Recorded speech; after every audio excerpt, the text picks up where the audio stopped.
Resumen capítulo 16 del libro Los Embajadores, un notable éxito en Antioquía.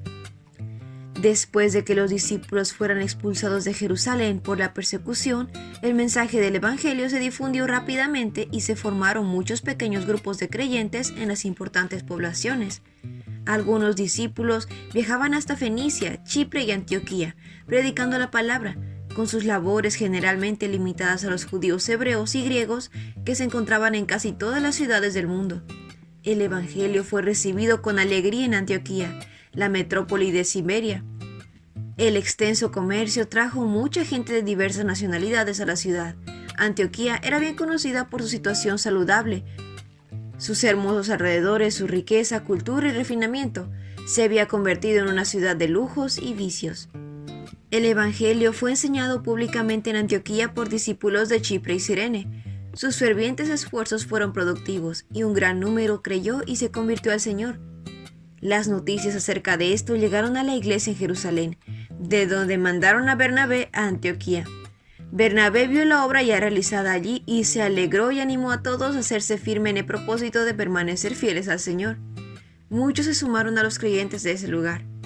A medida que la obra prosperaba, Bernabé sintió que necesitaba ayuda y fue a Tarso a buscar a Pablo, quien había estado trabajando en las naciones de Siria y Cilicia, proclamando la fe que procuraba destruir.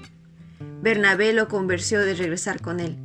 En la populosa ciudad de Antioquía, el conocimiento y el celo de Pablo ejercieron una influencia poderosa, y Pablo fue precisamente la ayuda que Bernabé necesitaba. Los dos trabajaron unidos durante un año, llevando a muchos al conocimiento del Redentor del mundo. Fue en Antioquía que los discípulos fueron llamados cristianos por primera vez. El nombre les fue dado porque Cristo era el centro de su predicación y conversación. Continuamente, mediante sus enseñanzas y milagros de curación, con labios temblorosos y ojos llenos de lágrimas, hablaban acerca de traición, juicio y ejecución, la tortura que le impusieron sus enemigos y la piedad divina con la cual había orado por aquellos que los perseguían. Su resurrección, ascensión y obra como mediador de la raza humana caída eran temas que todos les encantaba hablar. Con razón los paganos los llamaban cristianos. Dios les dio un nombre de cristianos, un nombre real a todo aquel que se une a Cristo. Al vivir en medio de un pueblo que parecía preocuparse poco por las cosas de valor eterno, los creyentes en Antioquía buscaban captar la atención de los sinceros de corazón. En su humilde ministerio, en las diversas ocupaciones de la vida, daban testimonio diariamente de su fe en Cristo. Dios está llamando a pastores, médicos, enfermeros, colportores y otros miembros laicos consagrados de talento que conocen la palabra de Dios y el poder de su gracia a considerar las necesidades de las ciudades sin amonestar. Deben utilizarse todos los medios para aprovechar sabiamente las oportunidades que se presenten. El trabajo de Pablo con Bernabé fortaleció en Pablo la convicción de que el Señor lo había llamado a trabajar por el mundo de los gentiles. Así había dado el Señor su comisión a Pablo para que ingresara en el campo misionero en el mundo de los gentiles, para hacerles conocer su ministerio, que había mantenido secreto durante largos siglos. De los gentiles son, junto con Israel, beneficiarios de la misma herencia, miembros de un mismo cuerpo y participantes igualmente de la promesa de Cristo Jesús mediante el Evangelio.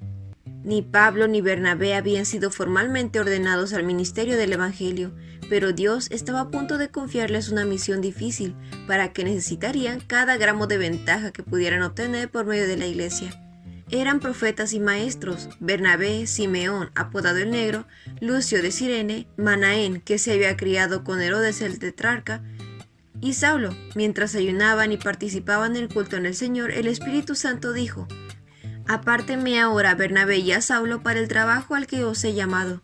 Estos apóstoles, solemnemente dedicados a Dios por medio del ayuno, la oración y la imposición de manos, estaban autorizados no solamente a enseñar la verdad, sino además a realizar el rito bautismal y organizar las iglesias.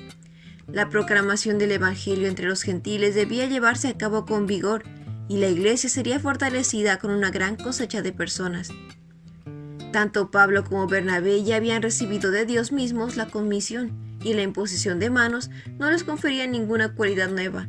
Esta era una forma de conocer el llamado a un cargo señalado. Por este medio, el sello de la iglesia era puesto sobre la obra de Dios. Para los judíos, esta forma era significativa, Cuando un padre bendecía a sus hijos, ponía sus manos reverentemente sobre sus cabezas. Cuando un animal era dedicado al sacrificio, la mano del sacerdote era puesta sobre la cabeza de la víctima. Cuando los miembros en Antioquía impusieron sus manos sobre Pablo y Bernabé, esa acción indicaba que pedían a Dios que derramara su bendición sobre los apóstoles escogidos, al dedicarlos a la obra específica que se les había asignado. Dios ha hecho que su iglesia sea un canal de luz. Él no da a uno de sus siervos una experiencia contraria a la iglesia misma. Tampoco da a un hombre conocimiento de su voluntad para toda la iglesia, mientras la iglesia es dejada en tinieblas. Coloca a sus siervos en conexión cercana con su iglesia para que ellos tengan menos confianza de sí mismos y mayor confianza en otros a quienes están guiando. Pablo consideraba que su ordenación marcaba una nueva etapa en su vida. A partir de ese momento, comenzó su apostolado. Mientras la luz brillaba en Antioquía, los apóstoles continuaban su obra importante en Jerusalén. Cada año muchos judíos llegaban de todos los países a adorar en el templo. Algunos de estos fervientes peregrinos eran sinceros y estudiosos de las profecías y anhelaban el advenimiento del Mesías. Los apóstoles predicaban a Cristo con valentía inquebrantable. Aunque sabían que estaban poniendo sus vidas en peligro, hubo muchos conversos a la fe que, al volver a sus hogares, diseminaban las semillas de la verdad por todas las naciones y entre todas las clases sociales. Pedro, Santiago y Juan estaban seguros de que Dios los había asignado para predicar a Cristo entre sus compatriotas. Con fidelidad y sabiduría testificaron de lo que habían visto, oído, recurriendo a la muy segura palabra de los profetas, para persuadir a todo Israel que a este Jesús Dios lo ha hecho Señor y Mesías. Y este fue el resumen del capítulo 16 del libro Los Embajadores. No olvides compartir este resumen con tus compañeros de clase o con otras personas que tú creas que puedan necesitar este resumen. Nos vemos la próxima.